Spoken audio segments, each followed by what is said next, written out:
හොද්දට එඹුනට ලුණු ගෙඩිය එක අතට කපලා එකතු කරාට මොකද ලුණු ගෙඩිය කපන්න ක්‍රමයක් තියෙනවා. අද වීඩියෝ එක ලුණු ගැන. ඕනම වැඩක් කරන්න ගියම පිළිවෙලක් තියෙනවනේ. මේකටත් ඒ විදිහම තමයි. කටින් බෝඩ් එක අපි පාවිච්චි කරනවා නම් කටින් බෝඩ් එක හෙලවෙන්නේ නැතිව තියාගන්න ඕනේ. කටින් බෝඩ් එක හෙලවෙන්නේ නැති වෙන්න සිලිකන් මැට් එකක් පාවිච්චි කරන්නත් පුළුවන්.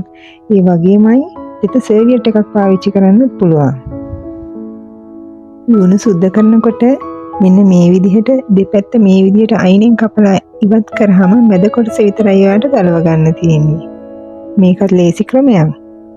තවත් ලුණු ගෙඩිය පිටින් සුද්ධ කරගන්න ඕන කමක් තියෙනවා නම් ලුණු ගෙඩිය දෙපැත්ත කපලා වතුර භාජනයකට විනාඩියක් දෙකක් විතර දාලා තිබ්බහම හොඳට පොත්ත ගලව ගන්න පුළුවන්. මුවහත තියෙන පිහියක් ලුණු කපන්න පාවිච්චි කරන්න ඕන වගේම අත පරිස්සම් කරගන්නත් ඕනේ.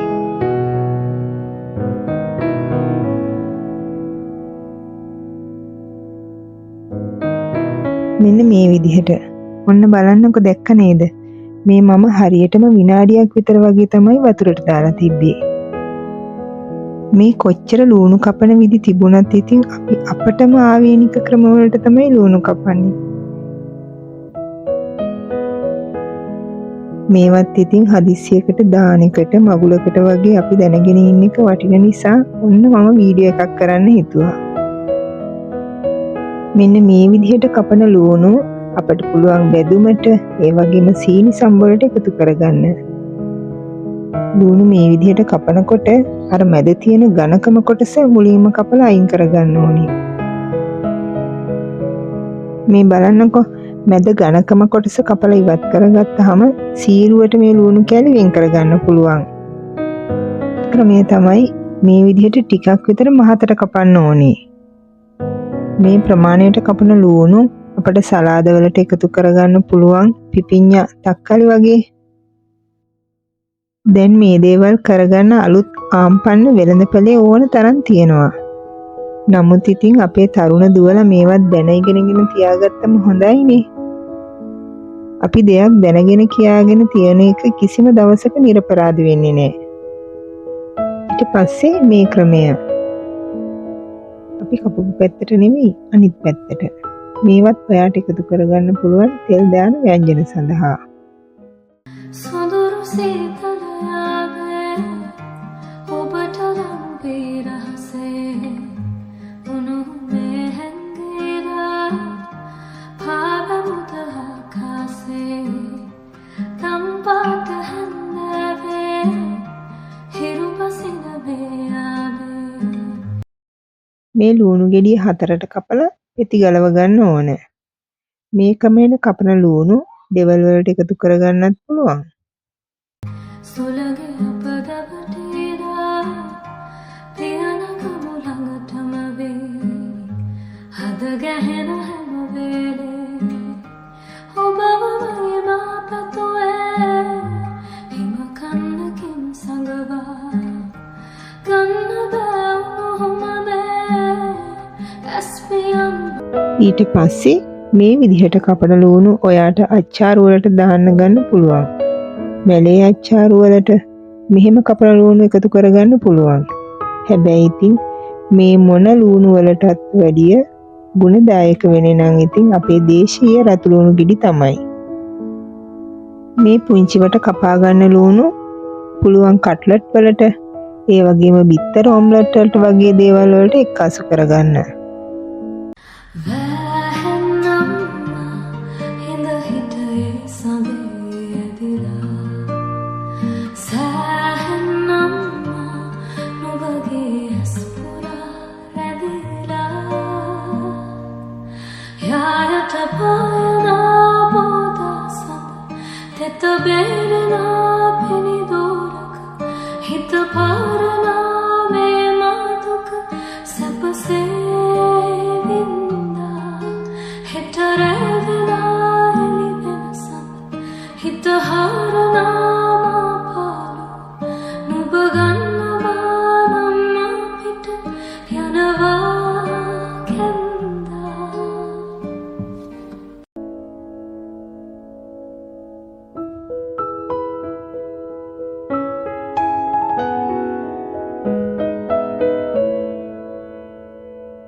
මේ විදිහට කපන ලුණු පෙති අපට සැරසිලි වලට වගේම ඩෙවල් වලට එකතු කරගන්න පුළුවන්.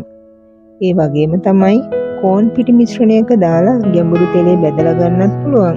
එතකොට හොඳ ක්‍රිස්පියට තියෙනවා. හැබැයි ඉතින් ක්‍රිස්පි අනියන් හදනවා නම් ටිකක් ලුණු පෙති ඝනකමට කපා ගන්න වෙනවා.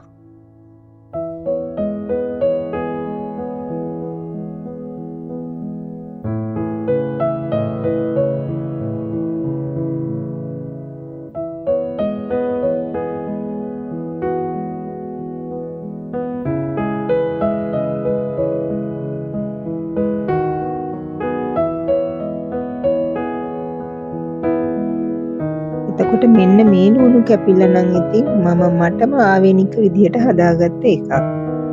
මම පිසින සාමාන්‍ය මාළු පිනිවලට මේ විදිහට කපලා තමයි ලුණු එකතු කරගන්නේ. ඔන්න ඉතින් ඒකත් මම ඔයාලට පෙන්නුවා. එහෙමනම් ඉතින් මම හිතනවා මේ වීඩියෝ එකෙන් ඔයාලට වැදගත් දෙයක් ගන්න පුළුවන් වුණා කියලා. ආදරෙන් ආරාධනා කරනවා channel එක subscribe කරගෙන ඔයාගේ අදහස් මොනවා හරි තියෙනවා නම් පහලින් කමෙන්ට් කරන්න කියලා. ආදරේ ඔයාලා හැමෝටම සතුටින් පරිස්සමින් ඉන්න. ගිහින් එන්නම්. සුබ දවසක්.